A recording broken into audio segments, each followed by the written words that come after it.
The first step towards achieving your dreams is having the right coach. Get the best education with forensic classes by Diksha and make your NET forensic exam dreams come true. Download the app now. Hello everyone, welcome to our YouTube channel. इन आज की video में हम पढ़ रहे हैं gravitation and सारे topic related to gravitational force and gravity. ठीक है, सो फिजिक्स का कॉन्सेप्ट है। आज के इस चैप्टर में हम फिजिक्स का कॉन्सेप्ट कवर कर रहे हैं, कंप्लीट कर रहे हैं। ओके, सो हमें पता है कि हमारे अर्थ में एक फोर्स लगता है, दैट इज ग्रेविटेशनल फोर्स, या हमें पता है दिस इज ग्रेविटी। सो क्या हमको इन जनरली पता है कि ग्रेविटी क्या होती है? कि एक ऐसा फोर्स है जो किसी भी ऑब्जेक्ट में लगता है और उस फोर्स की वजह से सारी चीज़ें अर्थ के साइड पे अट्रैक्ट होती है, ये हमें पता है। बट अगर हम सिस्टमैटिकली अगर डिफाइन करें ग्रेविटी को या ग्रेविटेशनल फोर्स को, तो हम ये कह सकते हैं each body in the universe, in this universe, कौन सा यूनिवर्स? अर्थ में। ठीक है, attracts other bodies towards itself. So जो दूसरी बॉडीज हैं, जो दूसरे ऑब्जेक्ट्स हैं, उनको अपने टूवर्ड्स अट्रैक्ट करती है। ठीक है, हम सिर्फ और सिर्फ अर्थ के सरफेस की बात कर रहे हैं, हम अर्थ की बात करें, हमारे यूनिवर्स की बात करें, with a force known as gravitational force. तो जो ये जो एक फोर्स लग रहा है इन ऑब्जेक्ट्स पे, दूसरी जो बॉडीज है उन पे, उसे हम कहते हैं ग्रेविटेशनल फोर्स। एक तरीके का फोर्स लगता है और उस फोर्स को हम कहते हैं ग्रेविटेशनल फोर्स। ओके, सो इस वजह से हम कह सकते हैं gravitation is the study of interaction between two masses. So दो मासेस के बीच का इंटरैक्शन हम देख रहे हैं। सो सब एक मास क्या हो गया? आपका अर्थ एक मास है, लेट्स से मैंने फुटबॉल हवा में उछाली है, जो दूसरा मास है वो फुटबॉल हो गया। So you can say gravitation is a study of interaction between two masses. कौन कौन सा मास? एक आपका अर्थ सरफेस हो गया, दूसरा आपका हो गया football. Okay, one out of two masses. अब दोनों में से एक मास क्या होगा? One will be the heavier and the other one will be the lighter one. So जो हेवियर मास है उसे हम कहते हैं सोर्स मास, लेट्स से अर्थ। ठीक है, and another one is the lighter one, that is known as test mass, let's say football, जो मैंने एग्जांपल दिया।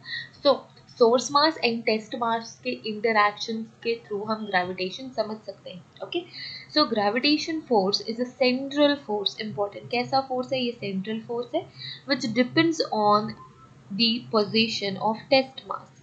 जो किस पे डिपेंड करता है? पोजीशन ऑफ टेस्ट मास, क्योंकि हम फुटबॉल फेंक रहे हैं, हम अर्थ नहीं फेंक रहे हैं फुटबॉल के सरफेस पे, राइट? तो जो ज़्यादा हेवियर सरफेस है, जो ज़्यादा बड़ा सरफेस है, उसे हम कहते हैं सोर्स मास, और जो लाइटर वन है टेस्ट मास। तो हम टेस्ट मास का पोजीशन पे डिपेंड करता है कि ग्रेविटेशनल फोर्स कितना लग रहा है from the source mass, and always act along the line that joins the center of these two masses। अब एक ऐसा इमेजिनरी लाइन आप क्रिएट कर सकते हो जो इन दो masses के सेंटर को क्रॉस करे। Okay, and that is again one important thing you can do, जिससे कि आप ग्रेविटेशन समझ सकते हैं। Then we have Newton's law of gravitation. So Newton जो थे हमारे साइंटिस्ट, उन्होंने बहुत ही ज़्यादा इंपॉर्टेंट रोल प्ले किया है ग्रेविटेशन में। आप सब ने स्टोरीज सुनी है कि जो न्यूटन थे वो बस ऐसे ही एप्पल के पेड़ के नीचे बैठे हुए थे, एप्पल गिरा एंड देन उन्होंने ग्रेविटी डिस्कवर कर ली। सो ये क्या है कहानी? ये कहानी हम सबने सुनी है, बट रियलिटी में what happened, like what is the Newton's law of gravitation? So according to Newton's law of gravitation, उन्होंने क्या बोला? Every particle in the universe attracts each other. Okay, Newton ने क्या बोला? Every particle in the universe attracts every other particle with a force whose magnitude is first either directly proportional to the product of their masses या फिर inversely proportional to the square of the distance between their centers। ये दो चीजें बोली। क्या बोला? जितने भी पार्टिकल्स हैं प्रेजेंट इस पूरे पूरे यूनिवर्स में, वो एक दूसरे को क्या करते हैं? अट्रैक्ट करते हैं विद डिफरेंट मैग्नीट्यूड, मतलब डिफरेंट डिफरेंट पावर से वो एक दूसरे को अट्रैक्ट कर सकते हैं। पहली कंडीशन क्या बोली? डायरेक्टली प्रोपोर्शनल है। किसके? It is directly proportional to the product of masses. So दो मास है, उन दोनों मास के प्रोपोर्शन, प्रोडक्ट के प्रोपोर्शन, मतलब प्रोडक्ट का जो प्रोपोर्शन है वो डायरेक्ट होता है। सो यहाँ पे F is equal to F is directly proportional to M1 and M2। M1 क्या है? फर्स्ट मास, एंड M2 क्या है? दूसरा मास। सो अर्थ एंड फुटबॉल मान के चलो। सो न्यूटन ने क्या बोला?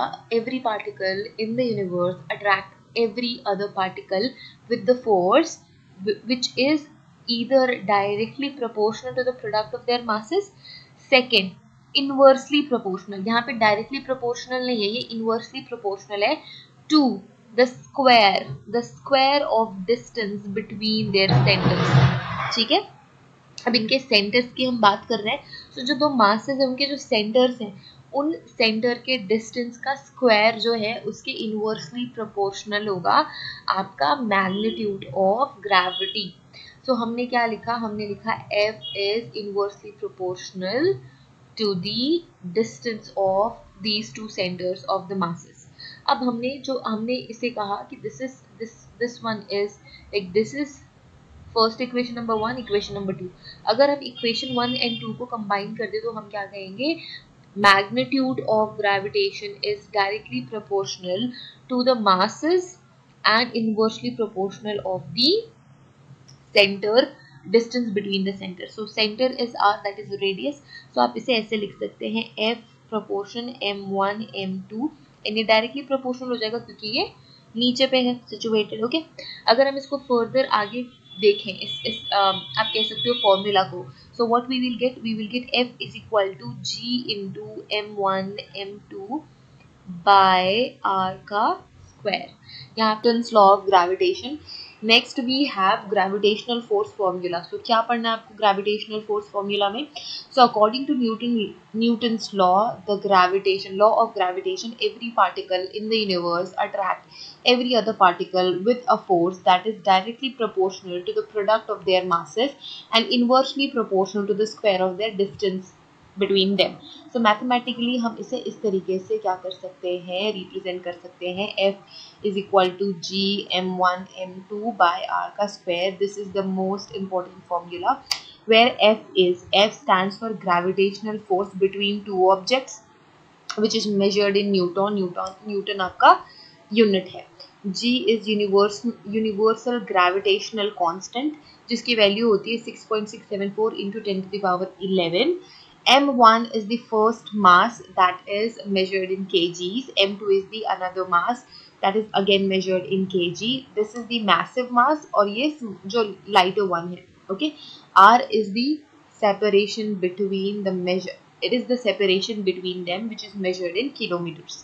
ठीक है, डिस्टेंस की बात हो रही है। तो ये हो गया आपका डिफरेंट जो हमने यहाँ पे वर्ड्स यूज करे हैं वो किस पे स्टैंड करते हैं। Okay, next we have acceleration due to gravity.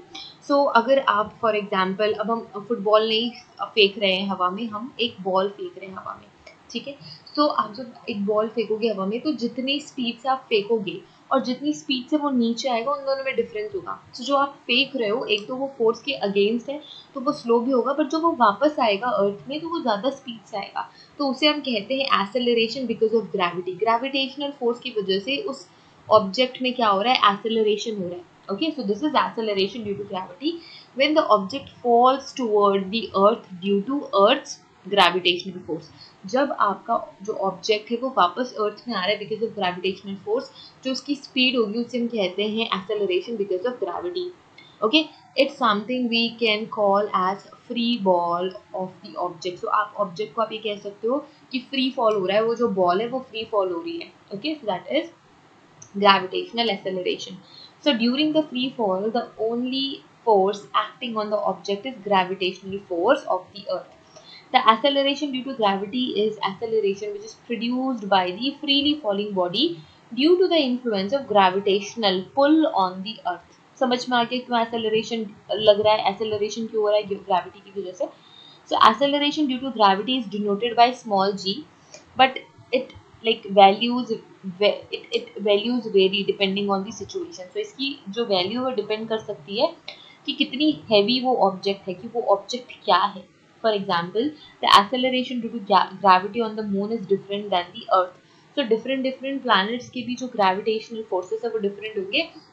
And अगर आप एक लाइक फॉर एग्जाम्पल, अगर आप 1 kg का आप बॉल थ्रो कर रहे हो और आप ½ kg का बॉल थ्रो कर रहे हो, तो एक्सेलरेशन किस में ज़्यादा होगा, 1 kg में, क्योंकि वेट ज़्यादा है। तो वेट ज़्यादा होने की वजह से उसमें ग्रेविटी भी ज़्यादा लगेगी।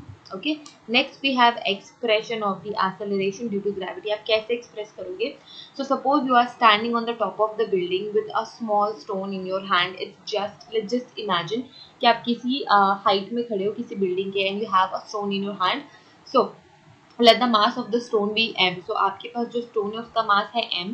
When you throw the stone on the ground, the gravitational force of the earth attract that stone downwards. इसमें कोई नई बात नहीं है, force से होगा. The gravitational force acting on the stone is F. जो gravitational force उस पर लगेगा वो होगा F, and जो उसका mass है वो m है, तो F is equal to mg formula होगा. Also, we know that the force between two objects is given by the universal law of gravitation. और हमें ये भी पता है जो फोर्स है उस ऑब्जेक्ट पे लग रहा है, it carries a universal law of gravitation. ये यूनिवर्सल लॉ है. Okay, so here one object is the stone and the other object is earth. ठीक है, जो मैंने अभी आपको बॉल, फुटबॉल एंड अर्थ का एग्जांपल दिया था, तो आप एक्सेलरेशन ड्यू टू ग्रेविटी को डिनोट कर सकते हैं. ठीक है, acceleration due to gravity is equals to gravitational constant g, large body's mass and distance from the center of the masses का square. Okay, so this is the main thing here. आपको यही देखने को मिलेगा g m1 and m2 and r का square. Okay,